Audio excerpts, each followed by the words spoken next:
After Officer Jones left the county jail, he did some research on the house at West Point.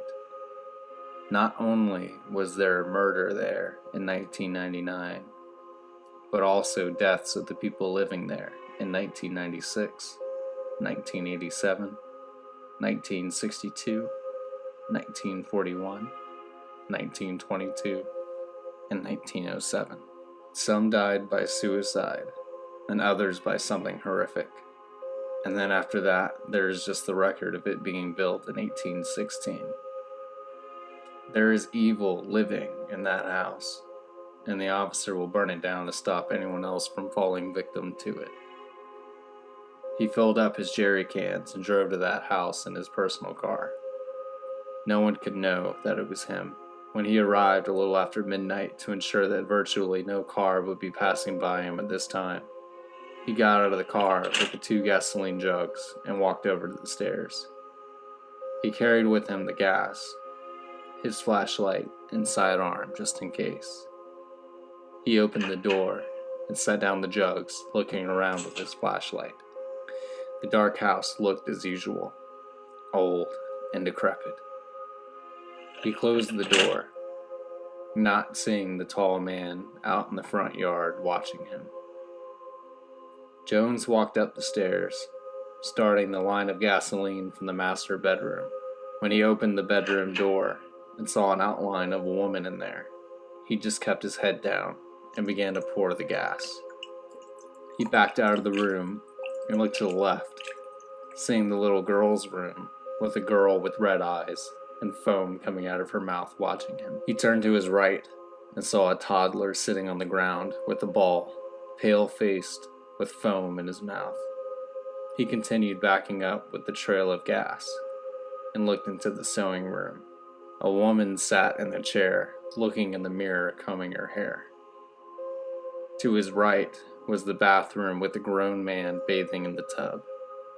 The whole time he was backing up, keeping his head down, he knew that a woman in black was floating in front of him ever since the master bedroom. The balcony broke, and wood hit the floor below. A body hung from the ceiling where the chandelier used to be. He tried his best to ignore all the ghastly sights and sounds around him, but it was increasingly getting more and more difficult.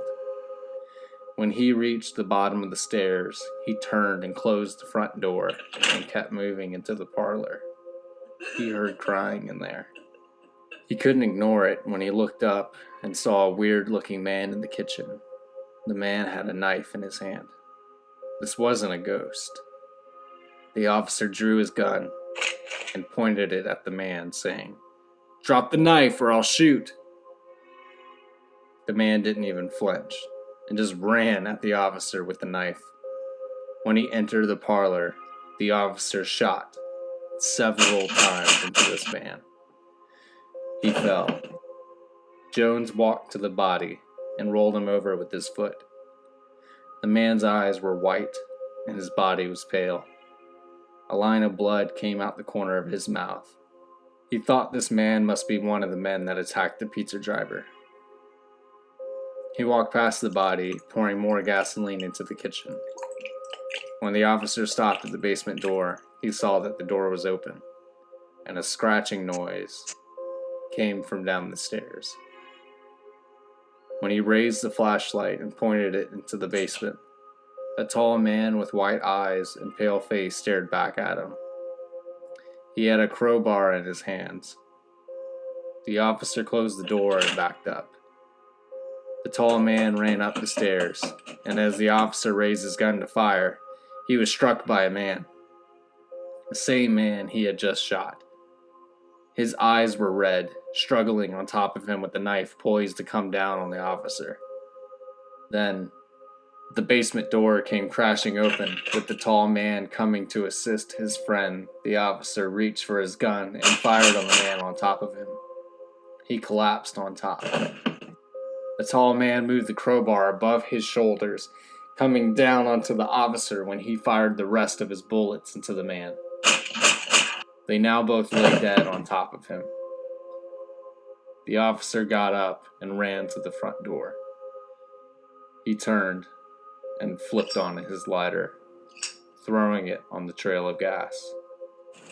It lit up and the path of fire traveled up the stairs and into the parlor. The old house was ablaze quickly. He ran out of the house and turned to watch it burn. The fire reflected in his eyes.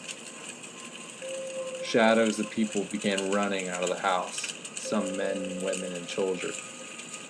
The spirits were now free of this prison. In the downstairs window was the old woman dressed in black. Flames engulfed around her, and she was gone. The old house began to crumble, and the front collapsed on top of itself. The officer smiled and walked to his car. He pulled out the rocky driveway and saw the old woman in the yard, watching him as he left down the road. It was quiet in the car. The officer looked in his rearview mirror and saw the woman in his back seat smiling at him. His eyes turned to fire and then to white. The car crashed into a nearby tree.